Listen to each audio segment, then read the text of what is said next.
Good evening, friends and the brethren. Welcome to the presentation number 8. And we were still exploring the Mystery Babylon, introduction and foundation concepts. And here on left-hand side, you see the picture of this woman riding the beast. This woman was a whore as well as a Babylon. So that's interesting. She's whore plus Babylon. Both of them are independent concepts. For last 7 presentations, we kind of studied and tried to learn and understand who the whore is in the eyes of God. So we got some idea about the whore, and now the whore is also Babylon. So we would study Babylon, and she's also a city. How is that possible? A woman, a whore, Babylon, and a city, and she rides beast. So each of these are independent threads, and we will build by going through the basic building blocks. And finally, when we begin studying Revelation 17 and 18, the main chapters, we have a solid background and a good basis to not, and ready to start the study of those two chapters. Those two chapters appear from nowhere in Revelation, and I believe as a presenter that we need to understand all the concepts, all the basic concepts that are coming from Genesis and several Old Testament passages. So that's the reason we are studying the Babylon as an independent thread. So the symbology and theology of Babylon, we are starting, and I will uh, take quite a few presentations uh, to understand Babylon. And I would like to start with the city of Cain. Cain, the builder of the city, and he named that city after his son Enoch. So that's where the thinking, character, and the belief system of modern spiritual Babylon really has its roots and beginnings in the city of Cain. So we would take few presentations on city of Cain itself. So I just want to introduce uh, in this presentation little bit about Cain and the city of Cain. And then next presentation, we would develop it further. So plan for today, we are still cruising through the Mystery Babylon foundational concepts, and then Semeion and theology of harlot in the Bible. We kind of did some basic groundwork, and then tonight we are starting Babylon, Semeion and theology of Babylon, and then city of Cain named Enoch, and then of course the natural next uh, subtopic would be city of Babel. And then we will go to actual kingdom or empire of Babylon. And then we would prepare the groundwork such that we are ready to understand and grasp spiritual Babylon in Revelation chapters 17 and 18. So, and then after finishing Babylon, I want to start a sub-series for the beast. So again, we go from scratch. What is the beast and how the whole thread of the beast develops and reaches its full-blown complexity when we come to Revelation. So the end time beast components and Babylonian concepts and the harlot, all of them play a vital role. And tonight, primary scriptures are Genesis 4. We will skim through the story of Cain. So, the mystery Babylon, as we see, is fundamentally a harlot. Once she was faithful to God, but now she is no longer faithful. She turned away from her husband, Jesus Christ, and to a stranger and another or strange doctrines. So she went into the apostasy and became a spiritual harlot. That is essential things that we learned. And then the Babylon is another independent thread that starts from um, quite very early chapters of Genesis. So Babylon is also a city. So it's a city, it's a thinking pattern, it has its own independent character. And there is no evidence that Babylon was once faithful to God and now he has become Babylon. I believe Babylon is always Babylon. It's always bad character. Unlike harlot, which was good at some point and now became harlot, now God takes these two independent concepts, Babylon and harlot, he fuses them together when we come to this mystery Babylon. So the mystery Babylon is harlot, Babylon, as well as city. And it's also called the great harlot. It's not the normal harlot, harlot megale, and it's also not a regular normal Babylon, which we see in the Old Testament. It is called a great Babylon. So it is intensity, size, extent, and the evil nature. It supersedes all the previous instances of Babylon. So this harlot also overtakes every previous instance of the harlot. So, since Babylon is a city, we will also start discussion with a city that is built in defiance uh, against God, defiance of God, and it's basically these cities are cities of rebellion. They rebel against God. So those cities all have builders. So we'll talk about Cain as a builder, and he is the first builder of a city. So, and then this mysterious woman, Babylon, harlot Babylon woman, she also rides on beast. She sits on the beast. She also sits on many waters, and she also sits on seven hills. So this is highly figurative language, highly Semeion, Greek Semeion is very symbolic language of imagery, and we have to understand all these semantics and all these the Semeion language as we spend more time with Word of God and more time studying and thinking about these mm, entities, we get more insight. There are no shortcuts actually.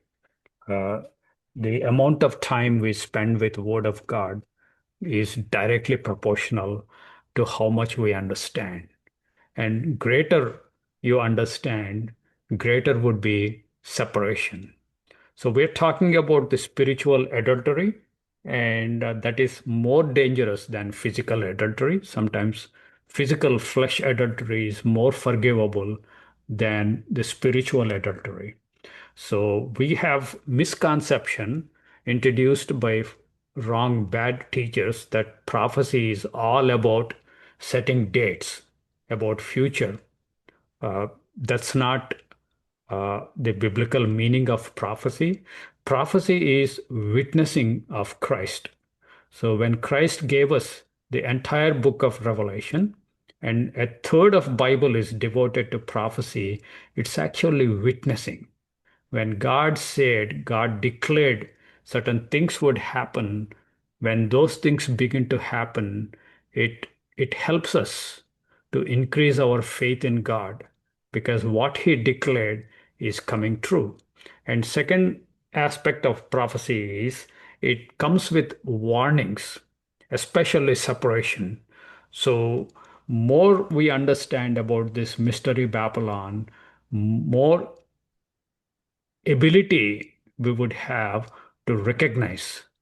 It's a spiritual entity. It is invisible to our naked eye. It has to be spiritually discerned. The spiritually discernment demands a good understanding of the scriptures that deal with the mystery Babylon. And finally, when we grow in understanding and discernment, we are able to see this mystery Babylon. Wherever we see, in whatever entity we see, we know and we can declare this is Babylon. And these people are Babylonians. And we should and we must separate wherever we see Babylon. That's how we protect ourselves from Babylon and its sins and its contaminations, and we remain pure like a bride that is virgin. We retain our virginity and preserve and protect our virginity, and we continue to remove the spots and blemishes, and we make ourselves ready because Revelation tells the bride made herself ready. So there's lots of work the true Christians would be doing while these end time scenarios unroll and unfold, and we have double responsibility to recognize the evil entities, including Mystery Babylon, and stay away. If you are not familiar with these scriptures and these concepts, there is no way that you will identify the Mystery Babylon, and no way you would separate from it because Babylon would absorb its everybody, everything that comes in contact with her. Sooner, all the Christians that are infected with Babylon are absorbed into the Babylon. They become Babylon and they incur wrath of God and judgment of God. So that's the reason we are studying prophecy. It is life and death issue. It's somebody says like, is it salvational? Yes. Setting dates may not be salvational, but spiritual adultery is lethal. It's dangerous.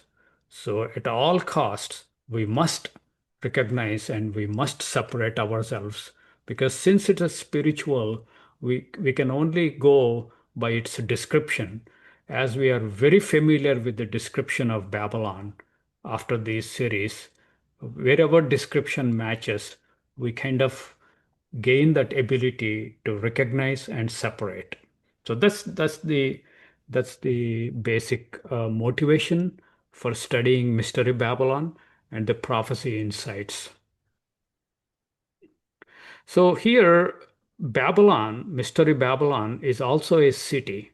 For example, Revelation 17, verse 18, it says, "The woman which you saw is that great city." It is not just a normal city, it is a great city which reigns over the kings of the earth. So we have studied harlots, now it is called Great Harlot. We are studying Babylon's different instances of Babylon, and finally, this mystery woman is Great Babylon. And today we are starting studying of the cities, starting with city of Cain. But finally, when we come to this woman, she is called Great City. See, this is this Greek word megale or megas is used to describe. So it is the end time culmination, and it reaches its height in wickedness and evil. And no wonder God remembers her sins and judges her. Another verse about Mystery Babylon, Revelation 16, verse 19. Revelation 16, verse 19.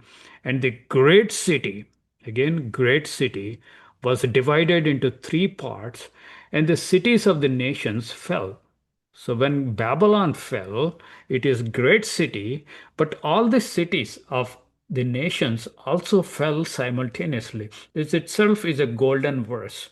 All the cities of the all the nations and all of them are brought together into one umbrella, It is called the Great City Babylon. So, Great City Babylon is a much bigger and much wider umbrella concept. So, when it falls, all the cities of the nations also fall. And again, Great Babylon came in remembrance before God to give unto her the cup of wine of the fierceness of his wrath. So we are talking about a ultimate great city, but we will begin our baby steps with smaller cities. In fact, the first city in Bible, the word city occurs is with respect to the city of Enoch, which Cain builds. So let's go to Genesis 4, the city of Cain that is named after his son Enoch.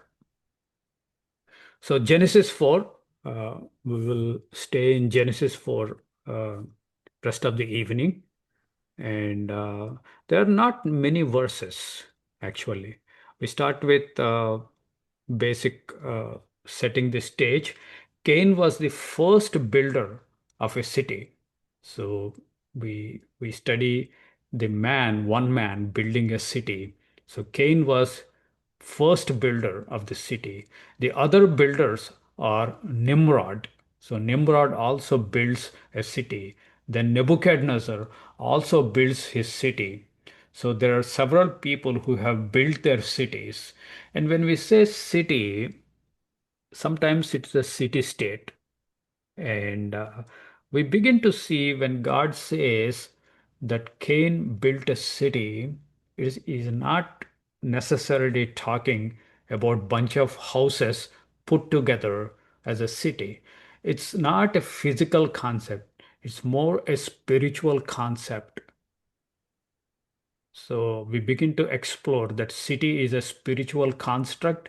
It has spiritual power, and that brings in lots of spiritual activity, including demonic activity behind a city.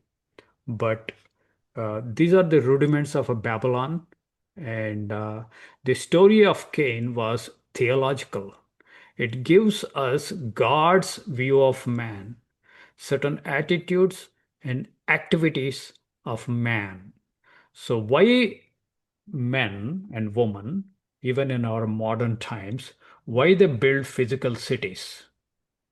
Why they build physical cities? So some passages we go through today, uh, those passages give us the deeper motivation and deeper attitudes.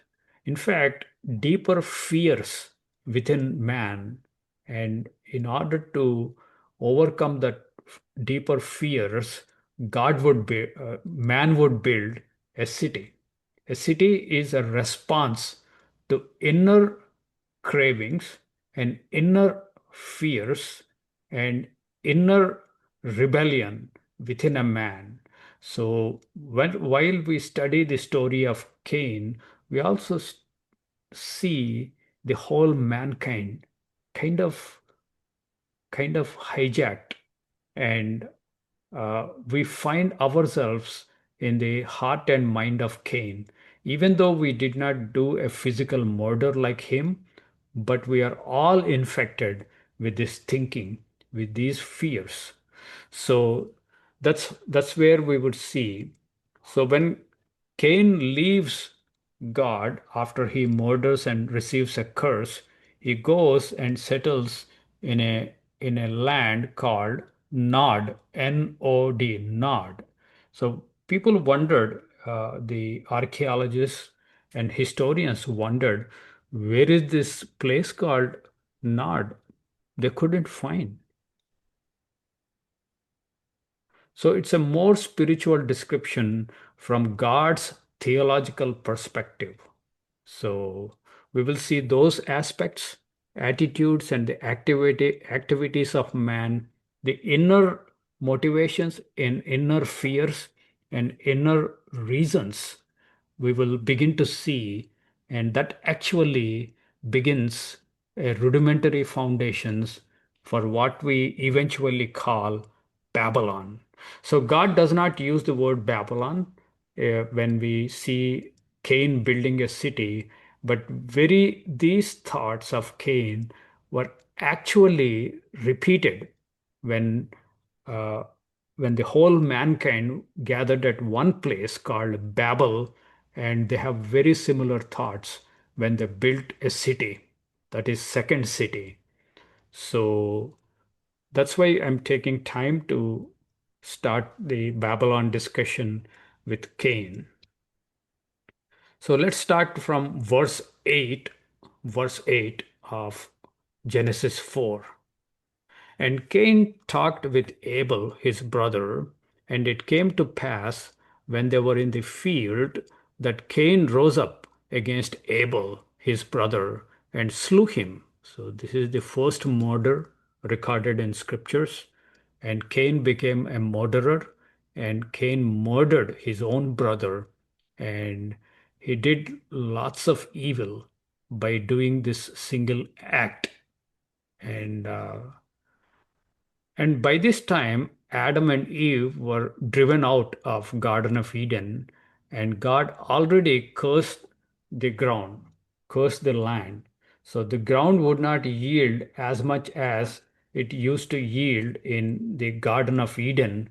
Now it's substantially its yield reduced, and Adam has to work with the sweat of his brow to till the ground and get the yield, get the crops and the food, and he has to work hard and harder.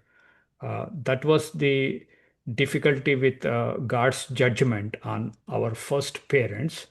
And with some patience, with some endurance, he can still live on attached to the land because land is still yielding some fruit.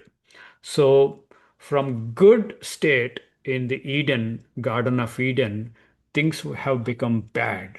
But with Cain's murder, the things have gone from bad to worse. So there's a progression of evil and the progression of judgments from God. So God judges the earth or land or ground further for Cain because he violated and he deeply insulted God while he took the life of his own brother into his hands. And I want to bring up few hidden things in this script when we go through these passages. We go in a very fast manner. We primarily focus on the storyline, but I want to go slow and introduce some of the things that we can discern between the verses, between the lines. So this is the first murder, and then verse 9, and the Lord said unto Cain, where is Abel, your brother? And he said, Cain said, I know not. Am I my brother's keeper?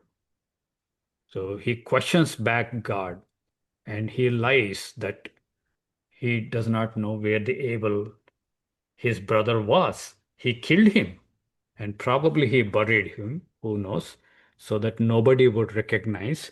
So he pretends to be uh, innocent in a sense before God. So the Lord said these things, inquired Cain, and verse 10, God tells what happened. And he said, God said, what have you done? The voice of your brother's blood cries unto me from the ground.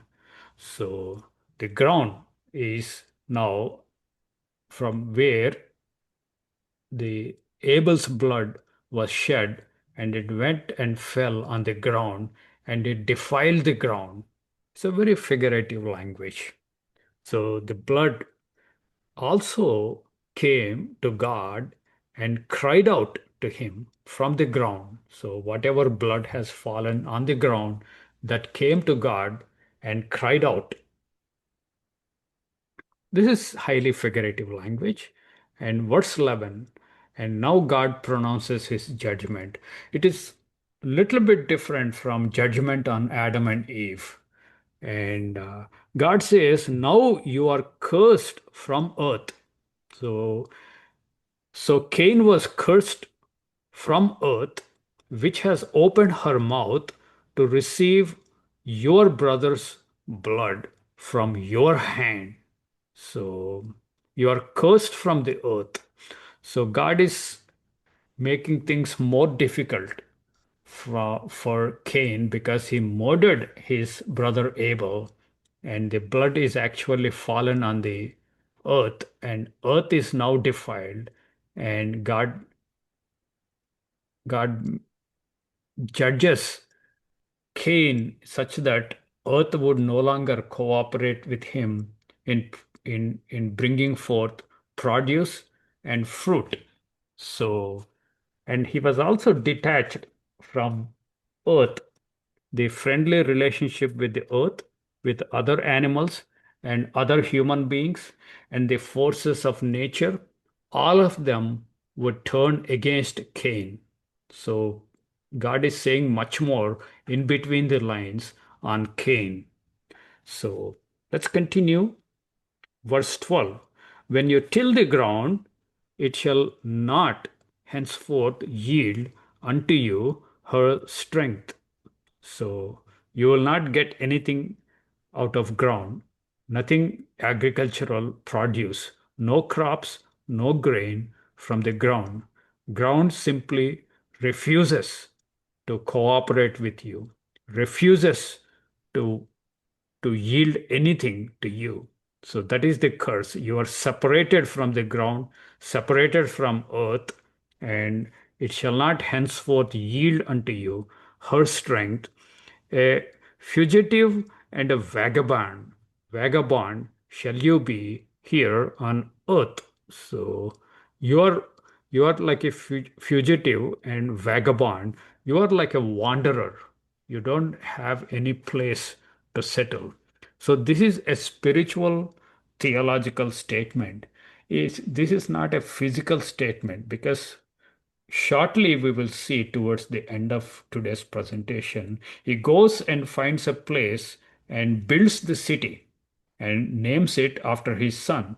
So there is a physical place he finds, but spiritually he is still a fugitive and a vagabond. So, in a sense, spiritually, he would never be satisfied. He will always be running and he will always be searching to find a place which spiritually he could not find. He will be forever, would not have rest. So he would be a traveler all his life spiritually, not finding the destination. So he goes in circles and circles. That is the judgment of God for murdering his brother and assaulting the whole family. He not only assaulted his brother, but he assaulted his parents and other brothers and sisters he might have in the family. And he also assaulted God, his creator, and God who gave life to man. So he insulted, deeply insulted God with this act. So all the judgments that God is pronouncing on Cain are quite legitimate, and and and the mental anguish and and and the curse, the way this curse operates within the heart and mind of Cain is mind-blowing. It is staggering.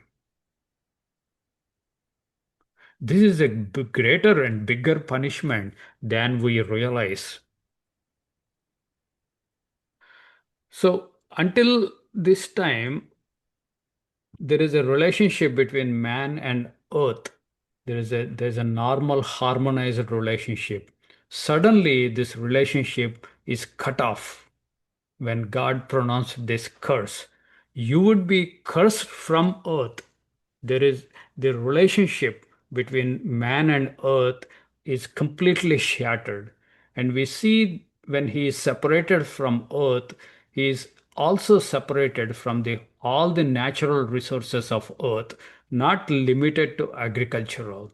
And you have some natural protection from the wild animals from God, because God gave dominion to Adam and Eve over the birds of the air, beasts of the earth, and fish of the sea. But this dominion is also kind of shattered with this curse when he was cursed from earth. All the previously good things, even Adam and Eve were still enjoying at the base of the Mount Eden, but he would move further. He would be cursed from the presence of God. So this judgment is still continuing. So verse 13, and Cain said unto the Lord, my punishment is greater than I can bear. So when God says you would be fugitive and vagabond, shall you be on earth, you would always be running and you would never have peace and stability and rest. The peace, stability, and rest we can only find with God and in God. Now he's figuratively moving away from God further and further.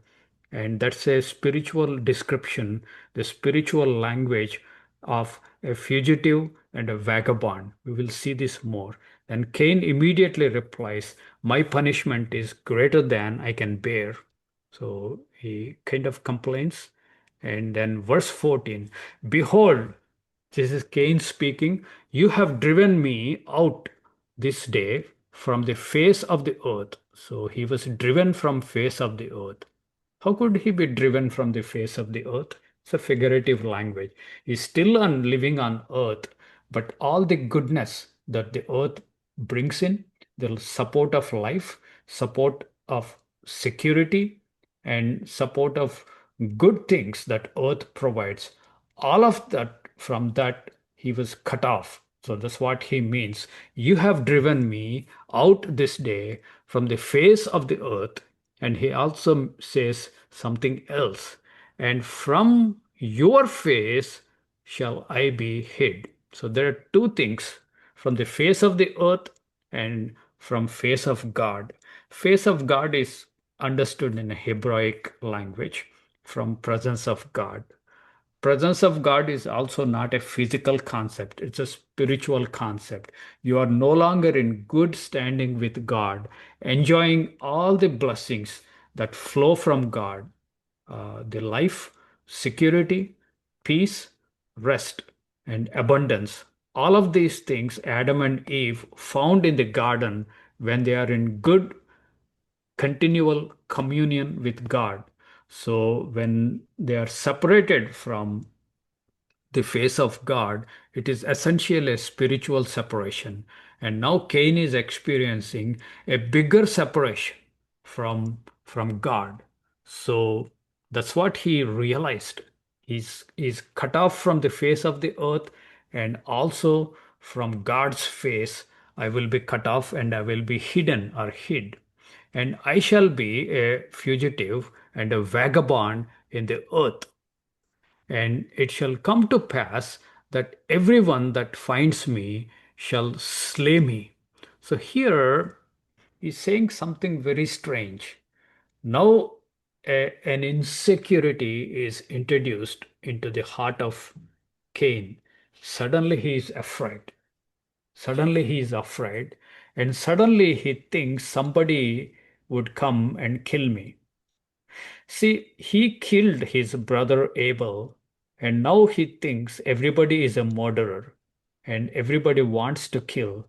So he has this deep fear within himself, and deep deep uncertainty. What would happen to me when I would be a wanderer, when I would be a fugitive and vagabond, where I will not have cooperation from the earth and not even cooperation from God. So he would be on his own to protect himself, to preserve himself, to find food for himself and shelter for himself, And previously, God was giving all these things to mankind, beginning at least from the Garden of Eden. Still, to some extent, Adam and Eve and Seth, they were also enjoying this good relationship with earth and with God. But this is totally shattered.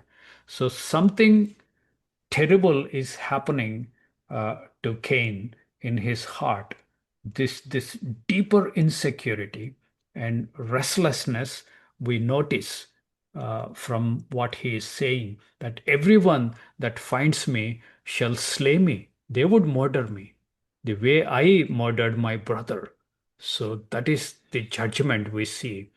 And Cain introduced insecurity and the taste for blood and for vengeance. He took vengeance on his brother.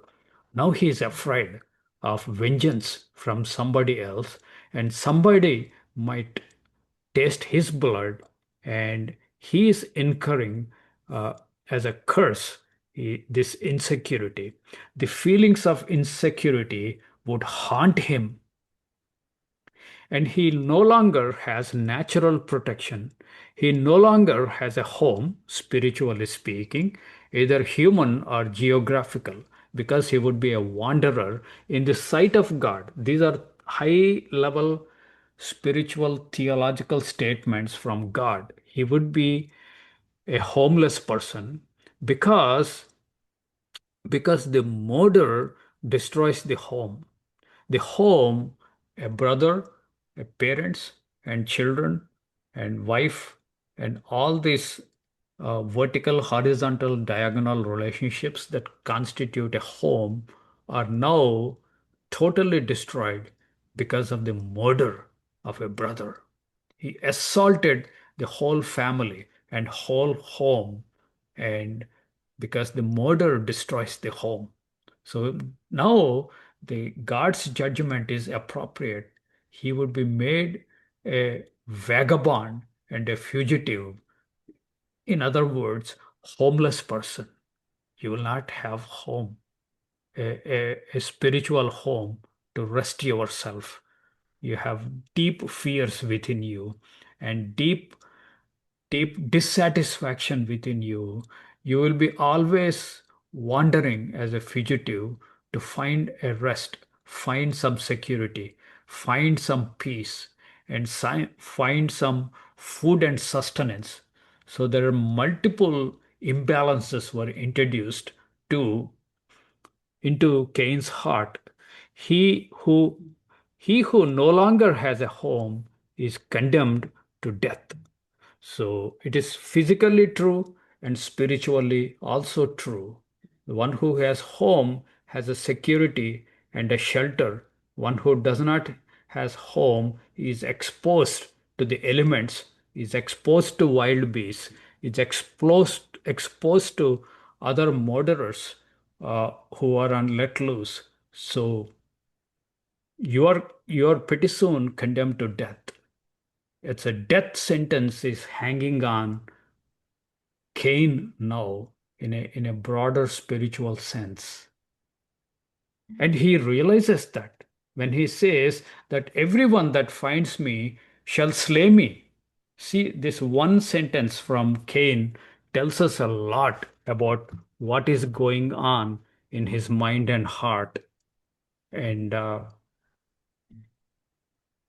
and the Lord said unto him, therefore, because he said like my punishment is too much, whoever finds me would slay me, but God still loving, still extending his mercy. God promises, okay, if somebody kills you, I will judge them 7 times, seven more intensely I will judge. So the Lord said unto him, verse 15, therefore, whosoever slays Cain, vengeance shall be taken on him sevenfold. And the Lord set a mark upon Cain, lest any finding him should kill him. So here the response of God is very interesting. So God does not say, I will protect you from being killed. because you are a murderer and you don't deserve any protection from you being murdered. But I am setting a mark on you. This is also a concept, like first time we are seeing this word oath in Hebrew. That is a mark. This is an invisible mark he puts on Cain so that whoever kills him would be judged. Vengeance would be put on that person 7 times. So, what is God saying? He utterly detests murder and human bloodshed. He utterly, totally detests the shedding of human blood. So he's more willing to punish, as he's punishing Cain for the first murder. If somebody murders Cain, he would judge, take vengeance again on that person sevenfold. So God has his own reasons, God has his own ways of communicating that he hates murder, he hates bloodshed. So he is all for vengeance on the murderers. So he increases the judgment 7 times if you continue the bloodshed. And the Lord set a mark upon Cain, lest any finding him should kill him. So this is a very intriguing concept, the mark. Now, there are two things God is saying. Two things. One is the sevenfold judgment, whoever sheds the blood of Cain. Second thing is a mark, an invisible mark upon Cain, so that anybody who finds him uh, would not kill him, should not kill him. It's a lesser intense promise. It's not a direct open promise that nobody would kill you. So it's kind of uh, a secondary promise in verse 15, and God is saying, I will put an invisible mark upon you, lest any finding him should kill him. So it's kind of a weak promise, if I can use that word. It's not an explicit, loud, thundering promise. So it's a weak promise, but nevertheless, if you meditate on what God said, the second uh, sentence in this verse, and the Lord set a mark upon Cain, lest any finding him should kill him. So nobody should kill him, even if they find Cain, because of this mark that God puts on Cain. This is very interesting. God, in fact, saying, I would protect you. My grace would be with you, even though you stand before me as my enemy in open, wild rebellion against me, and you insulted me in a very deep way and caused me grief in a much profound way when you killed your brother Abel. But still, I'm putting this mark on you. It's a test of faith for Cain to believe that. See how God works. He gives protection still, but Cain should believe that. If he believes that, it works well for him. What if he does not believe? If you do not believe, this mark no longer in his own mind would be valid promise. In his own mind, it is useless.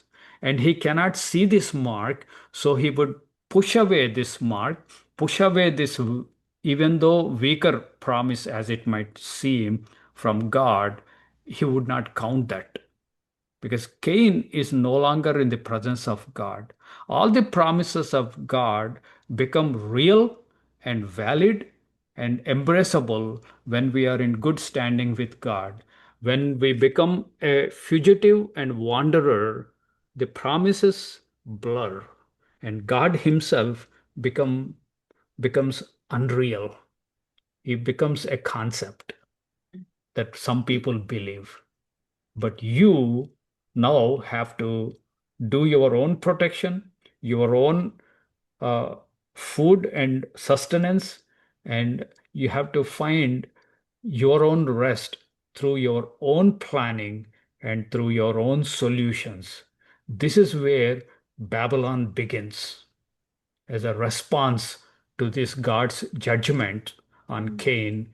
Cain begins to come up with a solution and he builds a city. That's where the Babylon finds its beginnings and roots in finding solution apart from God, apart from right standing with God, but away from God, but yet find everything that God gives without God, if I can make sense.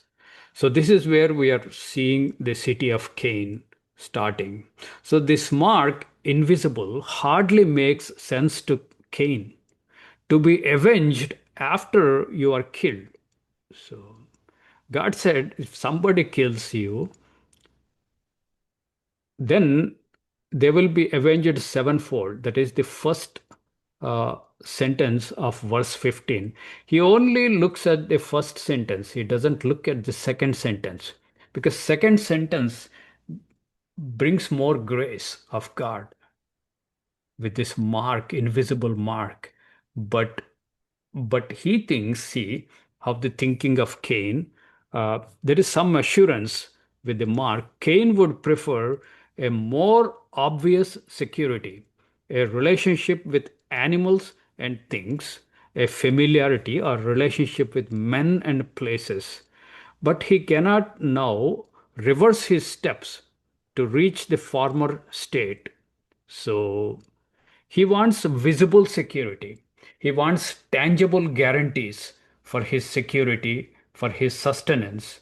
That is more convincing for him. But if God says, I will put an invisible mark that is good enough for you, no, no, God, I can't, I can't. Because now he has to demonstrate faith on living God, which he fails utterly, which any man in Cain's position would fail to believe God. This mark actually, if you look spiritually, this mark that is put on Cain is both real and prophetic.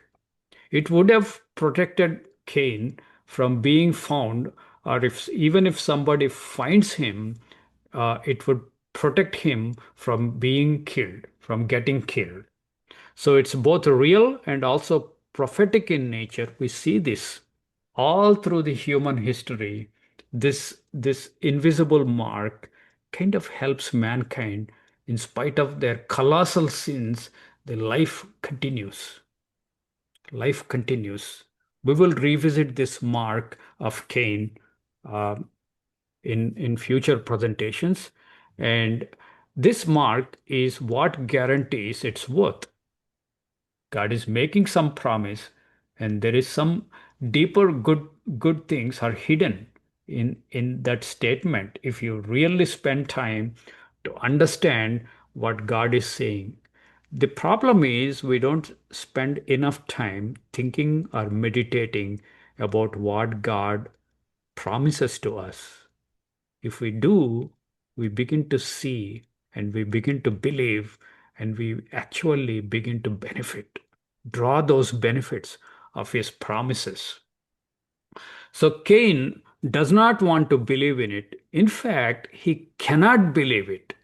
Cain cannot believe this mark of God because he leaves God's presence. Because God now is driving him away from his face as well as from face of the earth.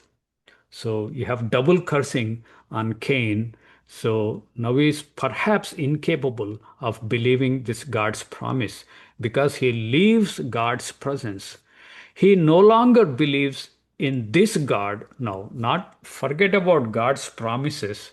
Now, pretty soon, he also fails to believe, no longer believes in this God who seems to have condemned him because Cain had supremely insulted him. So you forget about God's promises. Eventually, as you wander away from God, you will even forget about God. Your view of God gets diminished and weakened, and God becomes a hypothetical concept some people believe. It's no longer real. God and his judgments, as well as his promises. Don't we see the majority of mankind are like that? Like Cain? God is a mere concept. He's not real.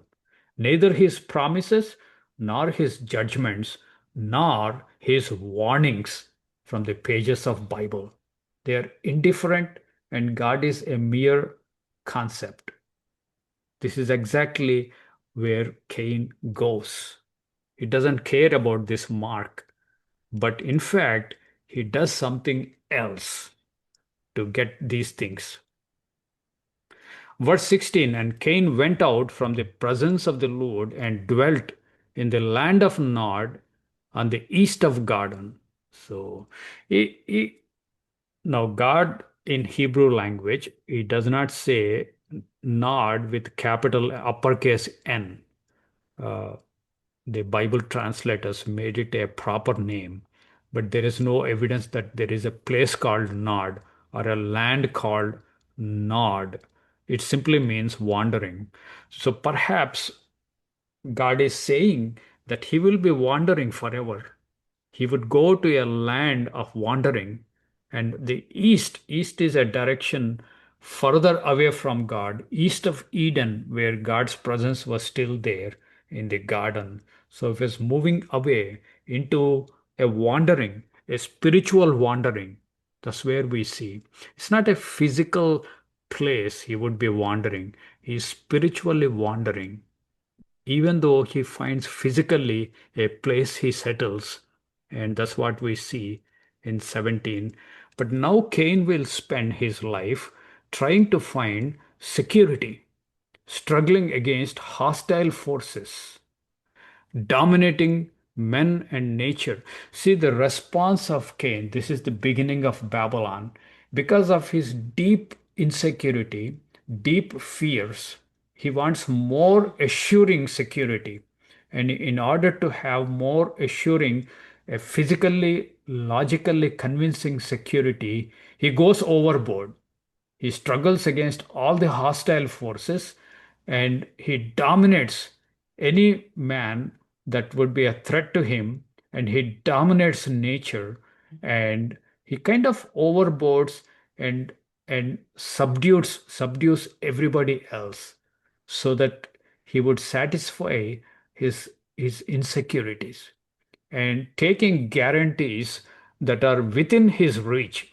Everything that is in his reach, he will do to secure his safety, to secure his provisions, and guarantees that appear to him to be genuine.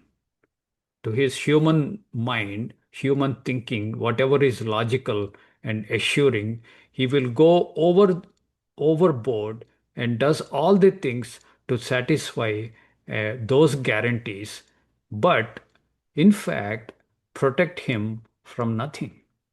Isn't it a strange thing?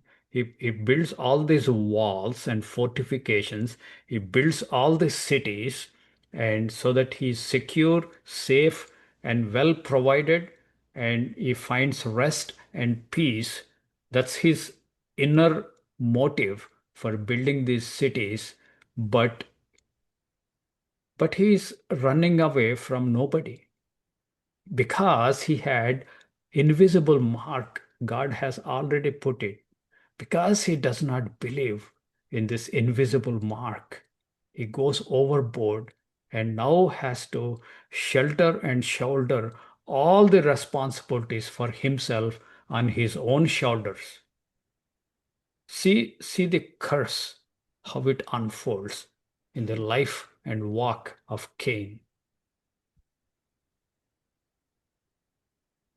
Verse 17, and Cain knew his wife, and she conceived and bore Enoch, and he built a city, and called the name of the city after the name of his son, Enoch. So Enoch means initiation and beginning of utilization. So we see the emergence of city and the civilization And everything a physical city represents is actually perceived from spiritual vantage point of view, because now the city is a spiritual construct, not just bunch of houses put together, but it is more than bunch of houses put together. City is a concept. City is a thinking. City reflects the inner fears, inner motives, and inner motivations of man are hidden behind surface of a city. And we see this more and more in future presentations, how the cities and civilizations came and how they developed the technology to get all the things that they could not get from God. So the technology is kind of an answer to judgments and curses from God. And they go, every good thing they Cain and others try to accomplish actually are bringing bad to them. They are pushing away from God. That is one bad. And second thing is, every supposed good thing actually bring pain and misery and dissatisfaction. It is like pharmaceuticals. You take a medicine to fix some issue, and now it produces 10 different side effects. And for those side effects, you need 10 different medications. It's it's it's a continuous unfolding, expanding evil. Every good thing you want to do it on your own, apart from God, bring only curses and more curses. That's where we are seeing the development of cities, and that's where the Babylon begins to emerge. The concept of Babylon and concept of city, and Cain is a good example. So here I want to end the presentation, and I will take time to continue to uh, unfold and expand what we discussed in the next presentation. So thank you for your attention, and I will close the presentation and then open the room for your insights and your discussions. Marlene, go ahead, please. I appreciated your explanation about how he was punished because I always thought that Cain was getting away with the murder, because God said, put a murderer to death. And your explanation about how he was spiritually given the death penalty, I thought that was very insightful, very interesting. Um, and also seeking God's face. I've thought about it. It's like, what am I looking for to seek God's face? And you mentioned about coming before His presence. Appreciated that too. Anyway, very interesting. Thank you for your presentation. Thanks, Marlene. Yeah, any other insight, comments, contribution? This is mere introduction, so you may not have many questions or comments at this stage.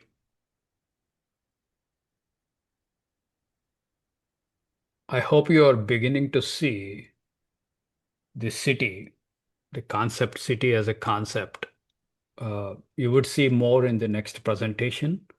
I will focus on city of Enoch and why he named after his son. What are the deeper motivations, the inner fears, inner insecurities?